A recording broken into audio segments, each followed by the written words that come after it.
Good morning, students. Once again, we are here to discuss the second chapter, that is of English from class 10, and the second chapter is Nelson Mandela Long Walk to Freedom, and our recommended book is First Flight, a help book of English.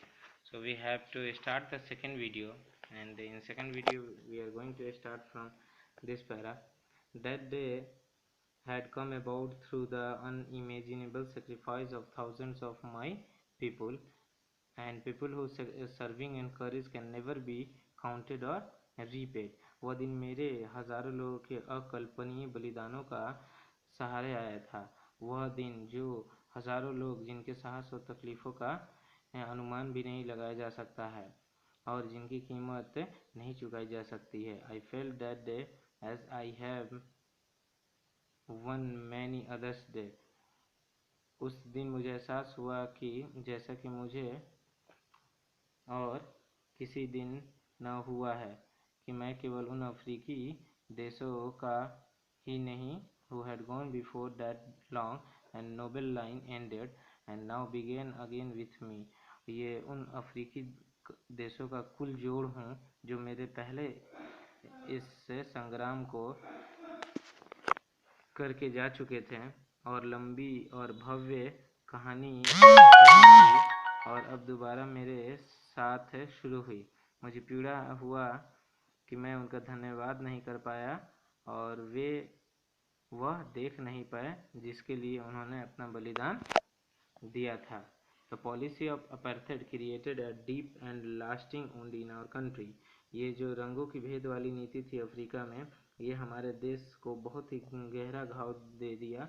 हमारे लोगों को all us will spend many years, हमने काफ़ी दिन बिताया है, काफ़ी साल बिताए हैं, if not generation, अगर जनरेशन पीढ़ी नहीं कहें तो recovering from that profound hurt। But the decades of operations and brutality, ये जो कई सदी काफ़ी ऑपरेशन एंड ब्रूटैलिटी का जो था, ये पीढ़ी नहीं तो कोई वर्ष अवश्य गुजारेंगे, परंतु गुलामों की पाशिवक्ता united effect, and that was it producers Oliver Thomas, the Walter Sissulus, Chief Eleutheris, the Yusuf Dado, the Bran Fischer, Robert Sobukwe's of our time, men of such extraordinary courage। ये वो लोग थे जो अपना एक्स्ट्रा करेज, extra बलिदान दे करके wisdom और generosity like that man ever never be known again। Perhaps it requires such a depth of operation to create a height of character। My country is rich in mineral। हमारा जो देश है ये हर तरह के मिनरल से rich है, and gems that lie beneath the soil। But I have always known that its greatest wealth is people। और मैं जानता हूँ कि हमारी धरती का सबसे ज़्यादा संपत्ति, बहुमूल्य संपत्ति है यहाँ के लोग। Finer and truer than the purest diamond. यहाँ के लोग जो दिल से ट्रू हैं, सही हैं, वो प्योर डायमंड से भी बहुत कीमती हैं।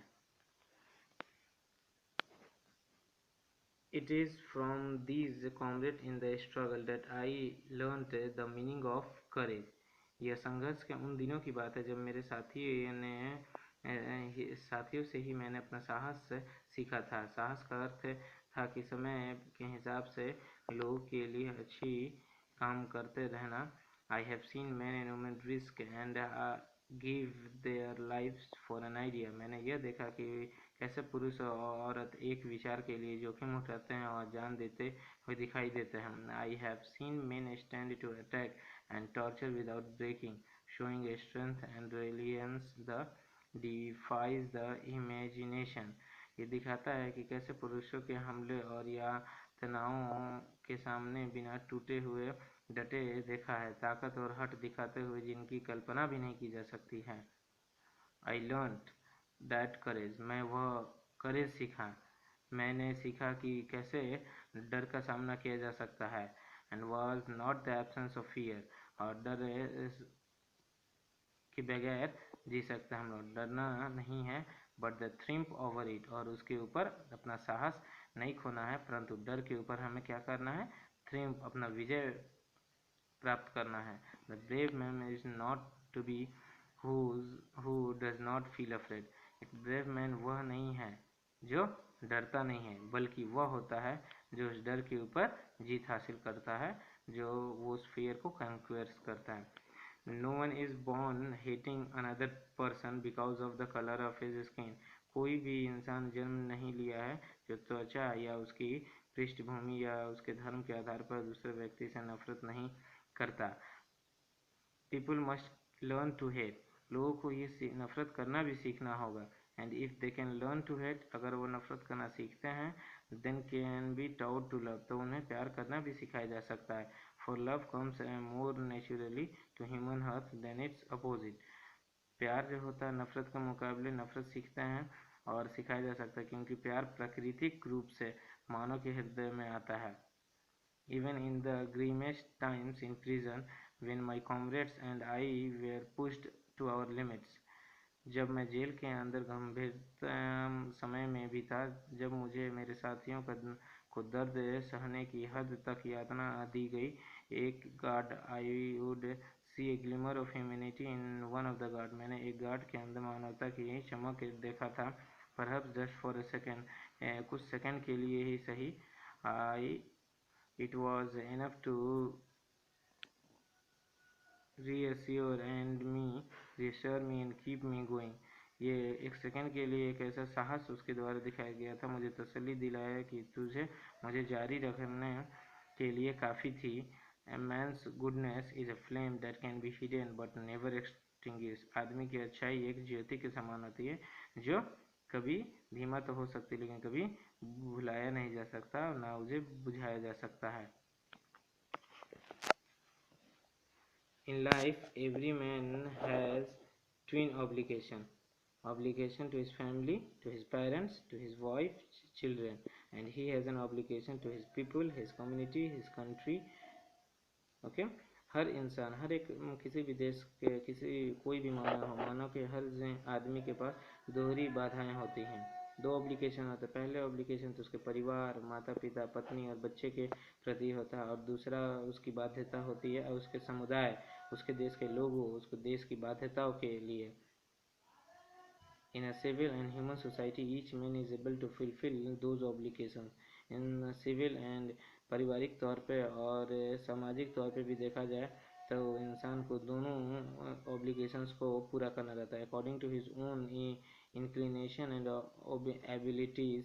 But in a country like South Africa, it was almost impossible. लेकिन एक साउथ अफ्रीका, दक्षिण अफ्रीका के देश के मुकाबले ये काफ़ी इम्पॉसिबल है। For a man of my birth, मेरे पैदाइश वाले इंसान के जैसा काफ़ी मुश्किल है।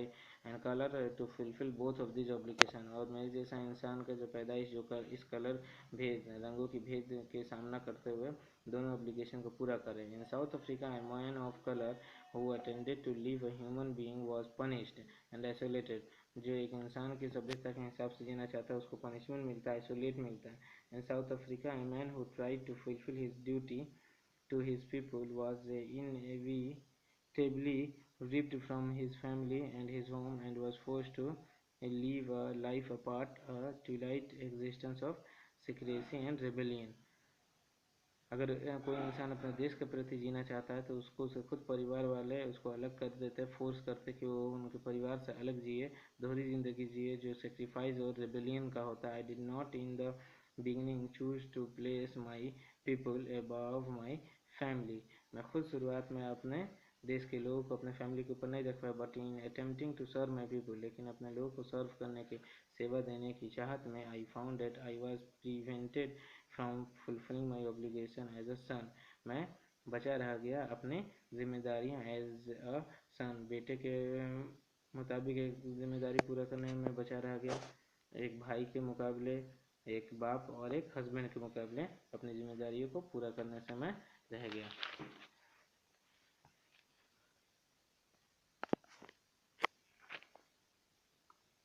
I was not born with a hunger to be free. मैं आज़ाद होने की चाह लिए नहीं जन्मा था। I was born free, free in every way that I could know. मैं आज़ाद इसलिए पैदा हुआ था कि मैं आज़ाद हर उस चीज़ में होना चाहता हूँ जो मेरा हक है। I would no free to run in the fields near my mother's hut. मैं अपनी माँ की कुटिया के पास दौड़ने के लिए आज़ाद होना चाहता था। Free to swim in the clear stream that run through my village. उस नदी की लहर जो मेरे गांव से होते हुए जाती, मैं उस नदी की लहरों में तैरने के लिए फ्री होना चाहता था। Free to roast mealies under the stars and ride the broad backs of slow moving bulls. मैं उन सभी चीज़ों के लिए, मेरे गांव से होकर गुजरने वाली नदी के लिए मैं तैरने के लिए आज़ाद होना चाहता था। तारों के नीचे मेरा भोजन पकाने और धीमे चलने वाले बैलों की चौड़ी पीठ पर सवारी करने के लिए आज़ाद होना चाहता था, जब तक मेरे पिता की आज्ञा का पालन किया और अपने कबीले के आदमी या भगवान के नियमों द्वारा परेशान नहीं था। So students, that's all for today. We'll meet in the third video. Okay, thank you. Bye.